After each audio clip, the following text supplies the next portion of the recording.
చదివేస్తే ఉన్నమతి పోతుంది అన్నట్టుగా ఇక్కడ అధికారం అధికమైతే గనక అహంకారం పెరిగి పిచ్చతనం పెరుగుతుందేమో. సొంత దేశంలో ప్రజా తిరస్కరణ గురవుతున్నటువంటి ఫ్రాన్స్ అధ్యక్షుడు ప్రపంచం మొత్తాన్ని సంక్షోభంలోకి తను నాశనం అవుతూ ప్రపంచాన్ని నాశనం చేయాలని ఆలోచిస్తున్నట్టున్నాడు.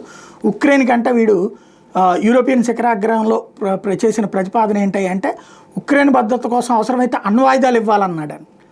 ఇది పోలాండ్తో పాటు లిథువేనియా, లాత్వియా అంటే పలు బాల్టిక్ దేశాల ప్రతిపాదన గట్టిగా సమర్థించినాయి.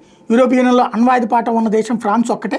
ఫ్రాన్స్కు ఉన్నటువంటి ఈ సానుకూలతను యూరప్ భద్రత కోసం ఉపయోగించేందుకు సిద్ధం అంటూ ఆయన చేసిన ప్రసంగం. ఆ అణ్వాయుధం తీసుకెళ్ళి ఉక్రెయిన్కి ఇస్తాడు అనుకుందాం, మిగతా దేశాల సపోర్ట్తో. ఇస్తే ఏం చేస్తాడు ఉక్రెయిన్ అధ్యక్షుడు జెలెన్స్కీ?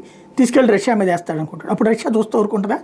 ఇడిచ్చేది ఇంత అణుబాంబు, వాడు ఇంత అణుబాంబు తెచ్చి నెత్తినేస్తాడు, దాంతోపాటు ఫ్రాన్స్ని ఎత్తినేస్తాడు. ఏమవుతుంది?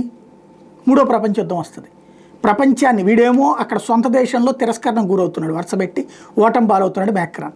ఇప్పుడు ప్రపంచం మొత్తాన్ని తన నాశనం అవుతుంది, తన రాజకీయ జీవితం నాశనం అవుతుంది కాబట్టి ప్రపంచ భవిష్యత్తు నాశనం చేయడానికి ప్లాన్ చేస్తున్నట్టున్నాడు. ఇట్లాంటి పిచ్చోళ్ళు పాలకులైతే ఆ జెలెన్స్కీకి ఈయనకి పెద్ద తేడా ఉన్నట్టు కనిపించట్లేదు.